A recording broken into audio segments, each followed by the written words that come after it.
guys! So this video is mainly for those who are on what I call an unexpected gap year. Maybe you didn't get any offers first time, maybe you missed out on your grades and missed out on your offer.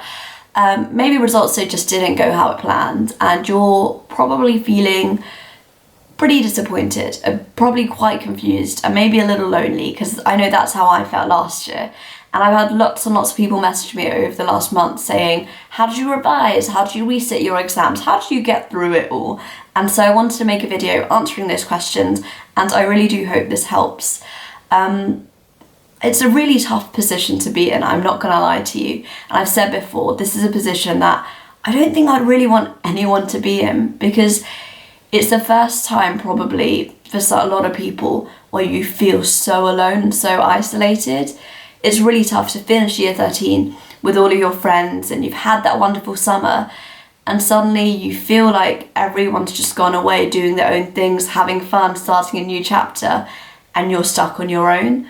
And you might be feeling really disappointed and a bit like a failure and a bit like just quite depressed. And unfortunately I think that is quite normal if you are in that position. I know I've spoken to people who are in the same position as me last year and everyone felt like that. I felt really lonely. I think it's really tough with social media because you have your friends on Instagram and Snapchat being like, these are my new hauls and this is me at Freshers, and you're watching everyone make these wonderful memories and you're sat there in your bedroom going, I'm really utterly depressed and I'm all on my own and I have no friends anymore. And that's really tough, and it's a really tough place to be. But I do just want to say it's not always going to be like that, or at least you can try your best to make sure it's not like that. I think when you're in that position at the start, I think my advice would be, first of all, is to really look out for yourself. My main thing in the first few months was generally just feeling like a failure, feeling like I just disappointed everyone and just really lonely. And I think you've just got to be your best friend in that situation. You've got to be the one to hold your hand and being like, okay, things didn't work out.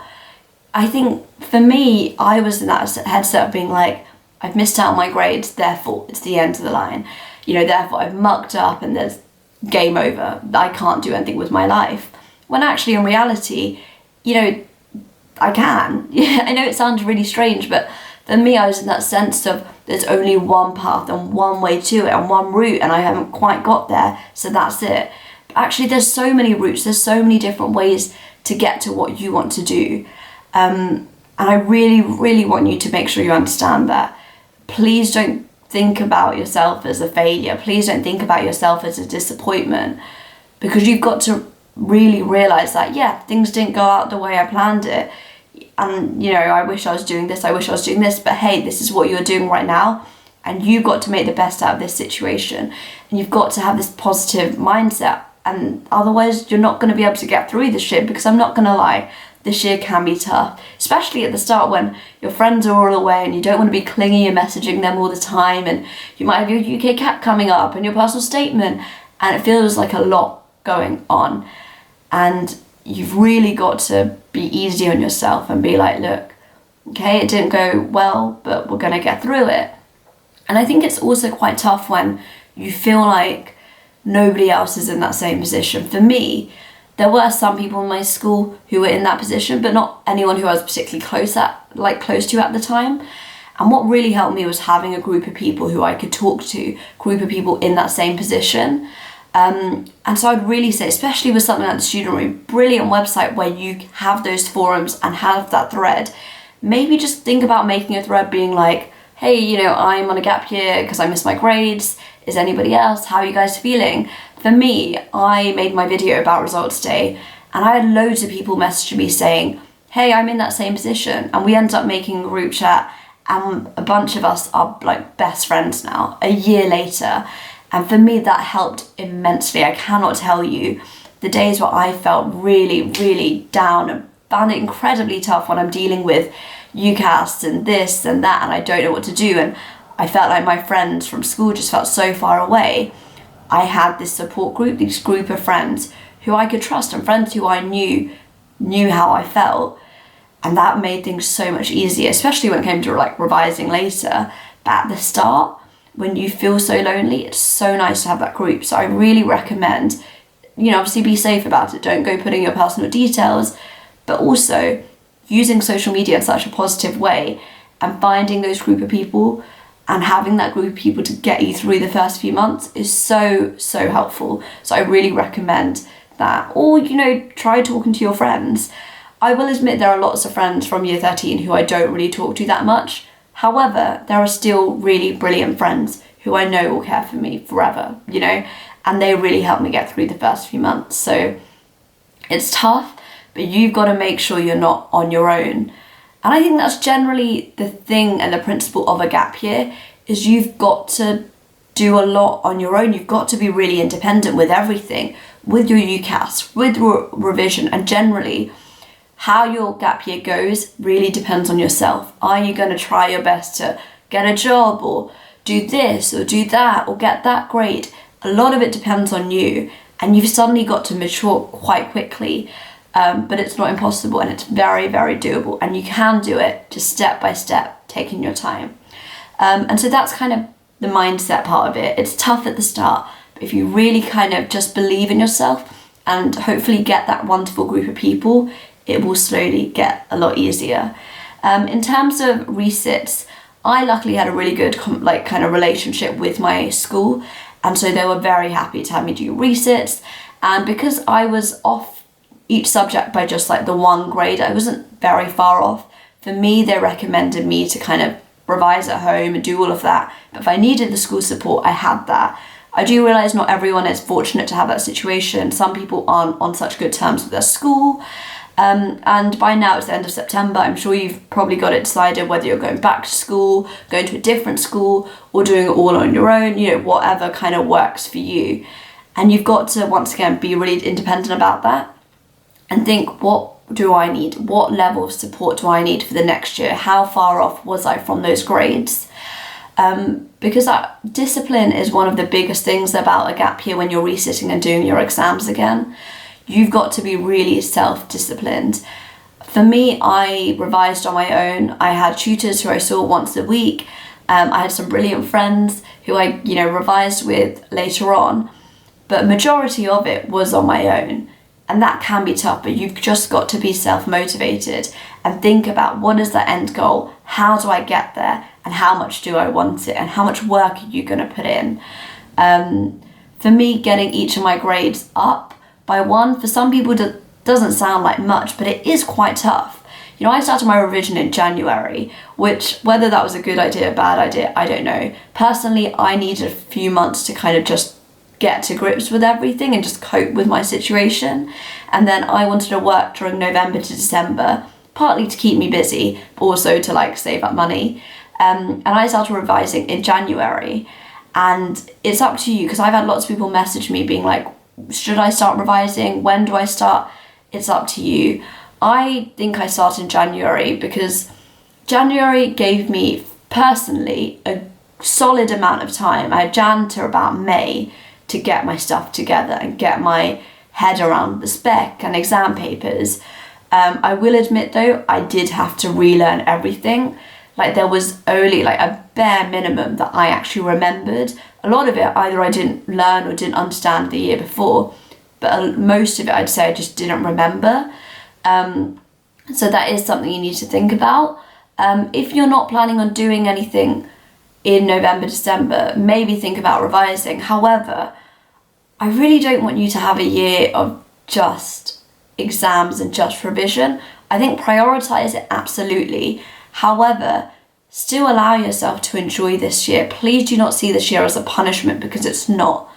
You really want to come out this year thinking, I've grown and I've improved on my grades, but also myself, and I've learned a lot. And personally, that's how I feel about the last year. And I really want you to come out this year feeling that way. I don't want you to come out thinking oh, I got my grades, I had a really miserable year, but whatever. Enjoy this year. I personally really enjoyed not having school and being able to kind of do things on my own time. But at the same time, you've got to be strict and be like, I'm revising now. In terms of how I revised, a lot of it was online. I didn't even have textbooks in like year 13. I don't know why. I just never bought the textbooks, right? Which clearly didn't help. And so even this year, I didn't really use textbooks that much. If I had them, I would. If I didn't have them, like, oh well. For me, I use a lot of the internet. YouTube is amazing. Like, I totally advocate YouTube when it comes to revision. However, you do need to realise that's not the same as having a teacher or a tutor who knows the spec inside out, is personally tailoring, the teaching towards you. YouTube is very generic and might not have everything on your spec, so do be aware of that. However, for a general overview, I think it was brilliant. For maths, I really recommend Jack Brown and Exam Solutions. For biology, Mr. Pollock, and chemistry, E. Rintoul. All of these guys helped me so much. It was really nice, especially because I wasn't at school. It was nice to kind of have those videos to kind of help me relearn. I did also have tutors who I saw once a week who absolutely helped me so much. And I personally found having a tutor meant that I did more work at home, especially in the first kind of few weeks, because I was like, I want to be on it. I want to go to a tutor feeling like I'm working. If I didn't work at home, it felt like the lesson wasn't worth it. But it's once again up to you, up to what you can financially afford and what you feel like works better for you, and what kind of level of support you want and you need. For revision, first of all, it was like notes, flashcards, and exam papers as soon as possible, and really just doing it again and again and again, and really attempting those harder papers. And that was it mainly. And if you can work in a group and all of that kind of stuff, the general vision, I'm not gonna lie, there isn't, I don't think, a specific like recipe to success. Like, you're not automatically gonna get this great if you do this. You've got to be able to realise what didn't you do so well last year and how can you improve on that. I know that's very like general, but it's not, it's so specific to each person. I can't really tailorize that, but you've just, I suppose, got to really work hard. And I think after doing it once round, you can tend to see where it was that you like missed out on. And yeah, that generally is how it is. In terms of personal statement, for medicine, I will really, really advise you to go onto the unis you are applying to. Look, usually they have a criteria and they'll say what they want in a personal statement. Some of them will be like, talk about your gap year. Some of them won't say it. My main thing is, I missed out on a lot of interviews last year because of my personal statement, because I spoke too much about my gap year and took out lots of things about mentoring and volunteering, because I was like, oh no, but I need to talk about my gap year. But I missed out a lot of important points as well. So it's weird. You've got to get this balance of, this is what I'm doing, but also not too much. Even think like, do you even need to mention that? Once again, look at those unis' websites, see what it is that they want to know, see what it is that they are asking for, and then kind of make sure you have ticked all of those boxes. And that's it. I hope that helps you guys. My general thing is, and I'll probably do, a few more videos throughout the year for those on a gap year and resitting. My main thing is, please do not be disheartened. Please do not be beating yourself up. Okay, this year can be wonderful. And it might not feel like that at this moment right now. It might feel pretty stressful, but just kind of keep your head up high, keep working hard, keep believing in yourself. And I'm positive it's going to get a lot better and a lot easier. But yeah, that's it from me. I hope this helps. Give it a thumbs up if it did. Go on my own channel, Manisha P, for more videos, and my Instagram @_Manisha P, and subscribe to the student room. That's all from me today, and I'll see you soon. Bye.